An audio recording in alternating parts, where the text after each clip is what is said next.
आज हम वर्कशीट 11 परमाणु तथा अणु के बारे में पढ़ेंगे।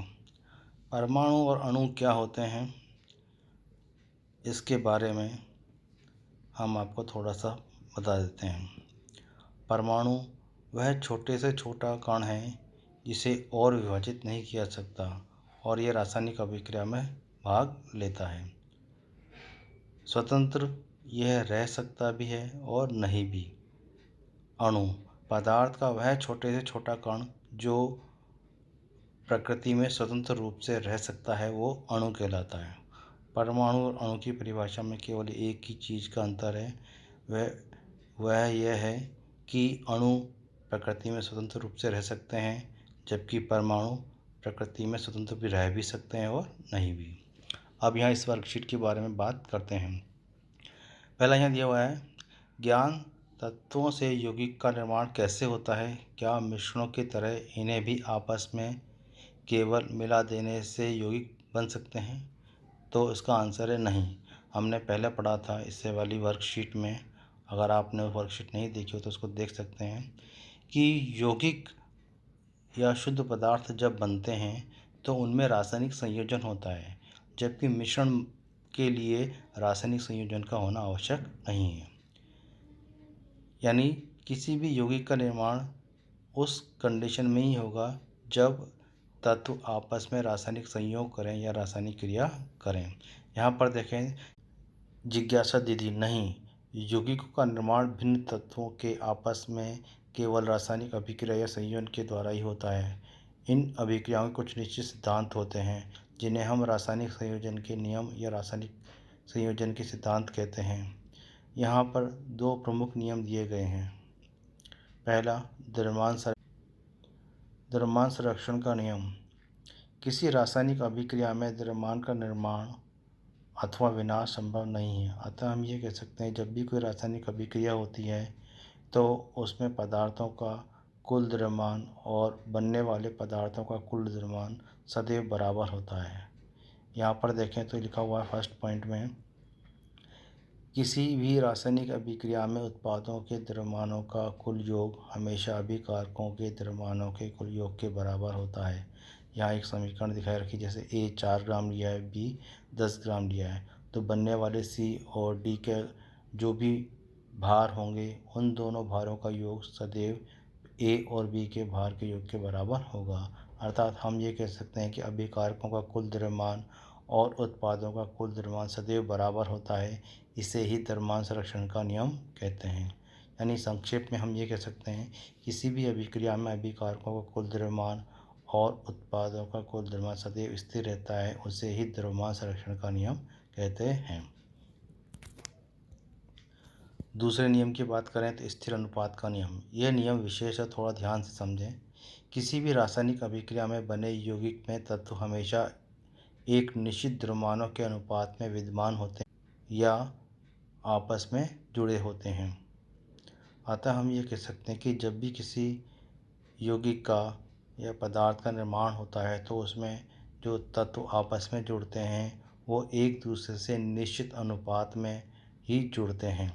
यहाँ पर हम देखें तो इसको समझा रखा है, फर्स्ट पॉइंट दे रखा है, यौगिकों का निर्माण करने वाले तत्व सदैव स्थिर अनुपात में ही अभिक्रिया करेंगे, चाहे वह किसी भी स्थान पर हों या यौगिक किसी भी पद्धति से बनाए गए हों। तात्पर्य यह है कि किसी भी यौगिक का जो निर्माण हो रहा है उसमें जो तत्व पाए जाते हैं वो तत्व किसी भी स्थान से प्राप्त किए गए हों, कहीं से भी प्राप्त किए गए हों, परंतु वह सदैव एक निश्चित अनुपात में ही संयोग करते हैं।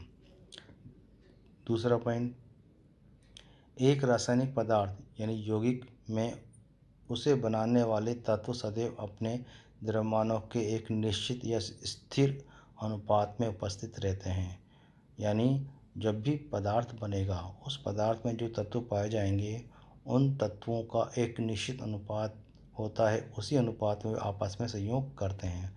उदाहरण से हम यह समझते हैं, जैसे दिया है इसने, यौगिक जल H2O का निर्माण करने के लिए हाइड्रोजन तथा ऑक्सीजन के तत्व अपने द्रव्यमानों के स्थिर अनुपात क्रमशः 1:8 में ही अभिक्रिया करते हैं। यहाँ पर हम देखें तो जल का सूत्र H2 है। उसमें हाइड्रोजन के 2 परमाणु और ऑक्सीजन का 1 परमाणु। हाइड्रोजन के 2 परमाणुओं का भार 2 ग्राम हो गया और ऑक्सीजन के 1 परमाणु का भार 16 ग्राम होता है।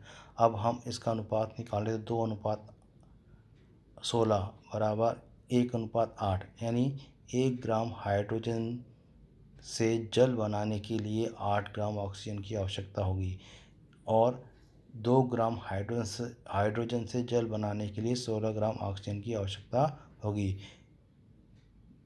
अर्थात चाहे ऑक्सीजन की उपस्थिति की मात्रा कितनी भी हो, परंतु अगर हाइड्रोजन के 2 ग्राम उपस्थित हैं तो हाइड्रोजन के 2 ग्राम उसमें उपस्थित केवल 16 ग्राम से ही क्रिया करेंगे, बाकी ऑक्सीजन ऐसी की ऐसी ही पड़ी रहेगी।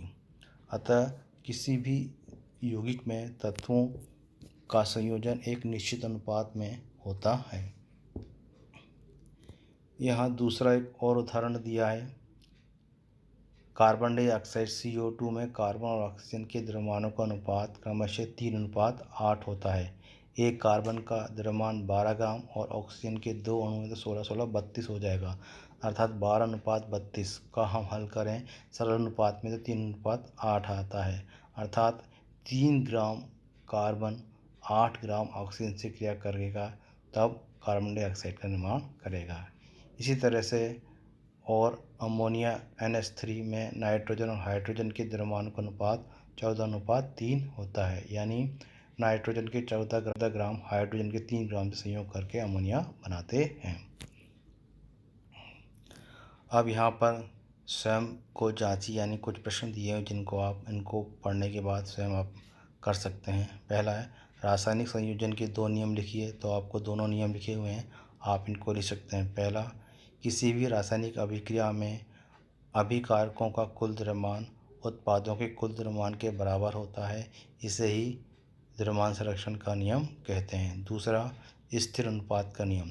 किसी भी रासायनिक अभिक्रिया में बने यौगिकों में तत्व हमेशा एक निश्चित द्रव्यमानों के अनुपात में संयोग करते हैं या विद्यमान होते हैं। इसे स्थिर अनुपात का नियम कहते हैं।